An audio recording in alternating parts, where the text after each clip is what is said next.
Welcome to Tapped In. My name is David Figueroa-Martinez of DFM Coaching, and today we're going to be discussing your inner coach.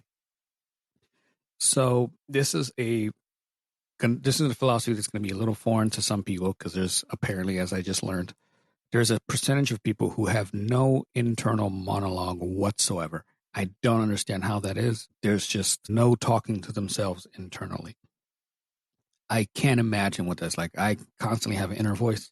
And sometimes it gets out of hand, and sometimes it's like hyperactive, and so not having an inner voice at all would be wild to me. So, have you ever noticed that sometimes you're rolling with someone and they're just super calm, composed, no matter how chaotic it gets, they're just in this almost Zen feel. And yes, the more you train, the more skill sets that you have to negate a lot of problems, so you can sit in that pocket of being emotionally in control. But there's also some people who are just, they're naturally like that, or they've built it up, or they've gone through something outside that makes jiu-jitsu a non-factor, and they can just sit in a pocket of calm. We have to work to get there. And oftentimes we do not have a proper internal voice for ourselves, and we talk down to ourselves, we berate ourselves, we harp on mistakes for too long. We put off things that we should be proud of, and I didn't do this the right way. So we don't talk to ourselves very nicely in most cases, and it's an actual skill set to change that. And the reason, in my opinion, that it really matters is because when you're rolling or you're in a competitive scene, you're not always going to have someone who is going to coach you through dilemmas and issues. Sometimes you might be at a competition and you don't have anyone. Maybe they are coaching someone else and you were both up at the same time. Maybe they were out sick, any number of reasons that you're going to have to take responsibility of that role for yourself. And the great way to do that is during roles. Your inner monologue is going to helpfully keep you grounded, and it's going to keep you decisive, opposed to reacting to things and panicking. Oftentimes, I can watch a student and I can tell what they're thinking by the expressions on their face or the way they move. If a practitioner is moving from grip to grip frantically, I know they don't know what they're doing. I know that they're not sure of where they're going or what they should do. So they're masking that panic and internal dialogue with just movement. But the movement isn't creating anything. There isn't an internal dialogue that says, grab this and then do this. So the thoughts are everywhere. It doesn't help. It doesn't get you to a spot that you can dominate. It just becomes more of a problematic scenario. Without that control mentally of your own thoughts, you start allowing fear to kind of fester. Your ego gets caught up in this, and you play from a point of confusion, and it doesn't allow you to move forward in the process of your game plan. And also, there's another topic to be had is you may not even have a game plan. So you don't have a foundation to work off of. Building the right kind of inner voice, make sure that it's calm, not frantic. Your tone to yourself should mirror the best coach that you've ever had. If you have not had a great coach, and some of you have not, I feel incredibly bad for you, because I've been in situations where I have not had the greatest coach, or I've had a coach that was too emotional for the moment, and it creates a lot of the things that I'm trying to negate with this conversation. So if you have not had a great coach, think about the greatest coach that you would like to have. What would you like that coach to be like? More often than not, you're going to want someone who's calm, someone who is deliberate, compassionate, who speaks to you clearly, concisely, who can get you from A to B the quickest way possible without fueling your emotions. Was probably accurate for most people. There are going to be moments, yes, where maybe we're in a scramble. You got to go. And you're going to need that internal voice to scream at you to go. Completely different situation. If we're in a position where we're in a bad spot, we're in the bottom mount, bottom side, whatever it might be, you want your internal voice to be calm and deliberate. And for me, what I do is I focus on my breathing first and foremost. I bring my arms in a defensive posture. And regardless of what position I'm in, when I'm on bottom, it's always inside, guarding against collar chokes maybe, but the elbows are tight. I don't want them to get under my elbows. I don't want them to isolate my arms. The further out my arms are, the easier it is to isolate. So I pull everything in. I pull my feet in. I want my feet, or the heels of my feet, closest to my butt as possible. That is a great defensive posture, whether I'm inside, bottom of half, bottom of mount, or bottom of north-south. Even if you have your back, that's still a great position to be. So it's a great default. I pull everything in. I kind of shrug my shoulder forward so that my shoulders can kind of hide my chin and the space on the sides of my neck. And then I focus on breathing. Breathing is one of the highest priorities for me at that point, because if I can control my breathing, I can then control my thoughts. And if I can control my thoughts, I can mount a healthy defense. Even when I'm in those positions where I think I'm about to die because the pace of the match has been so much higher than I'm used to or that I'd like, the breathing is the number one thought. I have to rein that in. There's moments where I've rolled with certain people who have pushed the pace in such a way that I'm just like, oh my God, what am I doing? And I feel a step behind because my mind has now wandered to the fact that I can't catch my breath and the fact that I'm a step behind, and he's transitioning to this position, and then he's getting these grips. And if I focus about everything else and my mind has gone further than it needs to go, I tend to lose the match or the roll or whatever. And I tend to lose simply because I couldn't rein in my thoughts. When I start to rein in my thoughts and I focus on just keep your hands close, feet close, elbows close, breathe, breathe. And I literally tell myself, catch your breath here.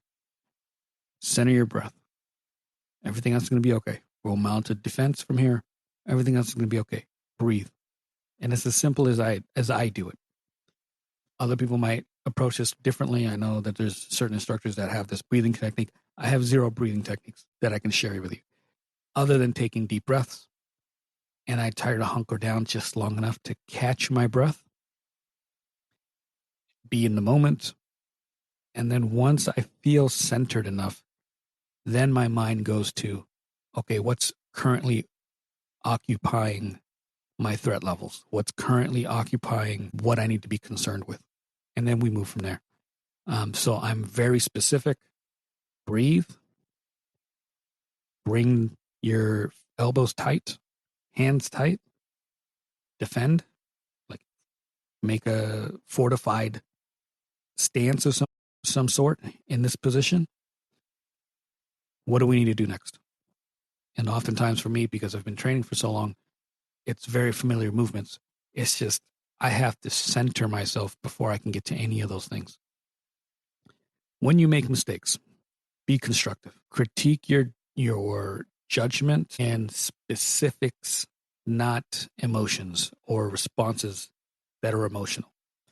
For example, let's say I'm in the bottom of the side and my thought process, catch your breath. I'm hunkered down. Once I feel centered, let's start framing.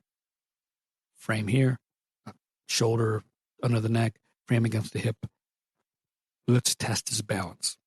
And I might nudge him or her to see how they respond. And then I start building on that.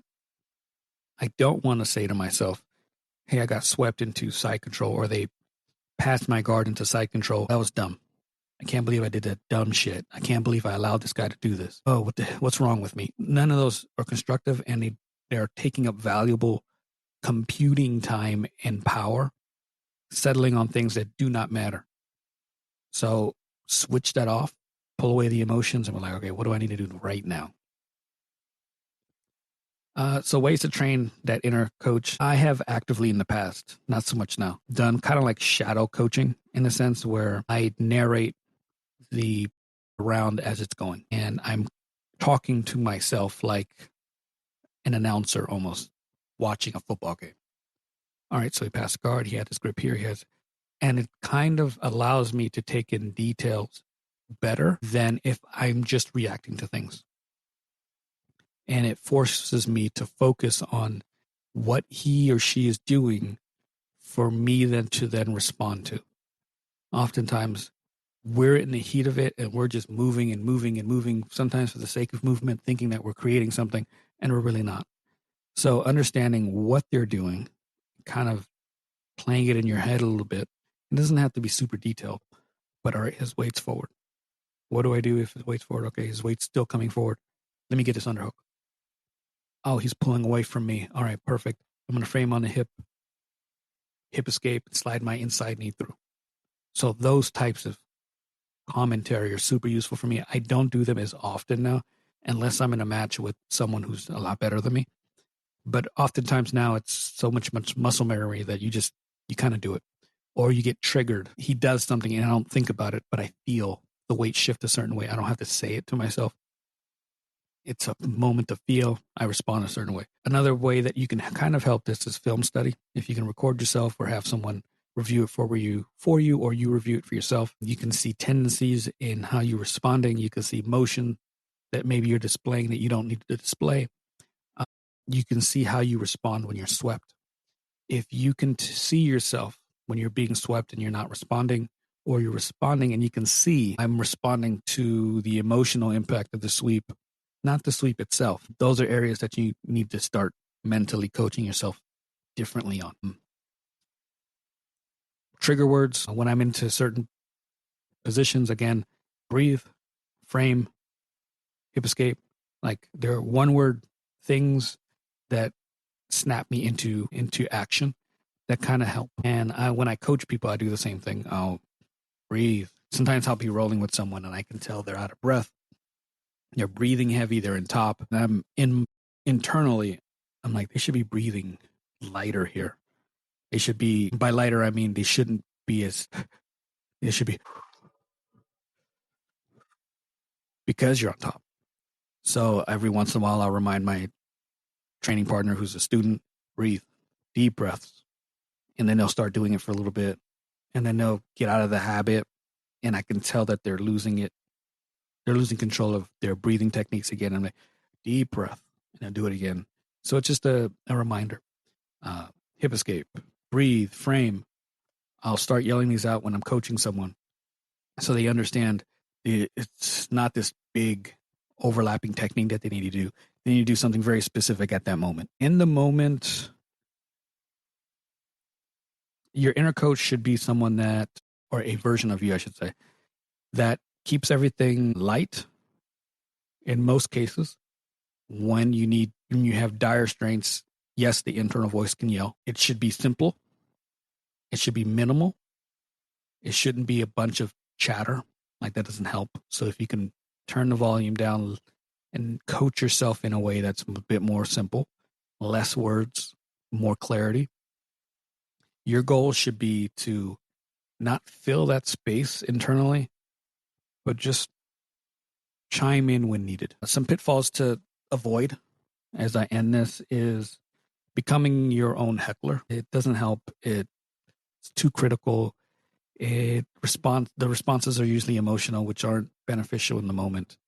And yes, you can use emotion to kind of like drive you from time to time, but being critical doesn't help then. It's the same way that I wouldn't criticize or critique someone who had just lost in a competition.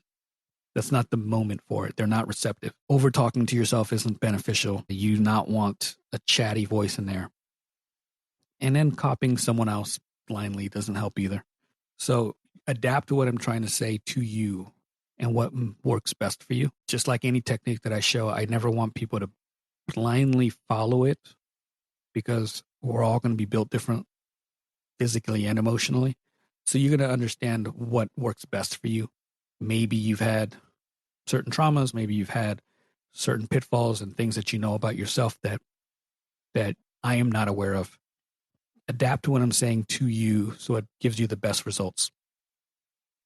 Your internal monologue should be of your creation. I can picture even now moments where my thoughts have gotten away with me. When I used to compete, sometimes when you go to competitions, you have like, it's you and one other person, so they do like best of 3. And sometimes I would have a match where maybe I lost the first, and now I'm in the second, and I'm not in a great place.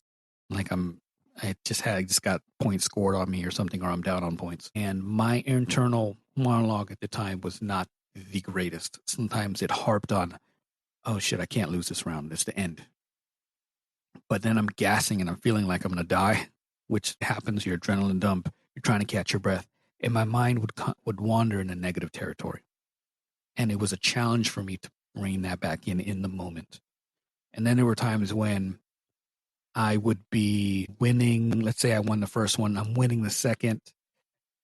But I can feel myself starting to gas. And again, your mind wanders into the negative territory because it's like, shit, if I lose this match, because you could feel the momentum shifting, I have to do this all over again. And sometimes I did a great job of reeling it back in and saying, nope, this is going to be the last match of the day. We're going to focus on what we have to do. And sometimes it got away from me and I would emotionally or mentally lose the match, which would determine the outcome of me losing the match. So your internal coach is going to be everything for you. Speak kindly to yourself, of yourself. Be patient with yourself. You're supposed to make mistakes. We're all going to make them. The challenge is just being more factual and less emotional. I know it's tough, and I know we're carrying a lot of baggage, but if you can really master this, it's going to make the rest of your training different, and people around you will notice the difference, the stark difference. Like I know people who have shifted, and you can see it in the way they walk. You can see it in the way they train, and it's just a different human being almost. So work on this. It's going to take time. Like anything else, it's not going to be overnight. Work on it, chip away at it. Anytime you feel yourself you're saying something negative, brush it aside. Focus on a fact that you need to take care of and let it become a habit. If you have any questions on this or anything else, please hit me up at DFM. Or if you'd like to work with me somehow, video reviews, workshops, seminars, private lessons, all of that, hit me up through DMs or dfmcoaching.com. Until next time, thank you so much.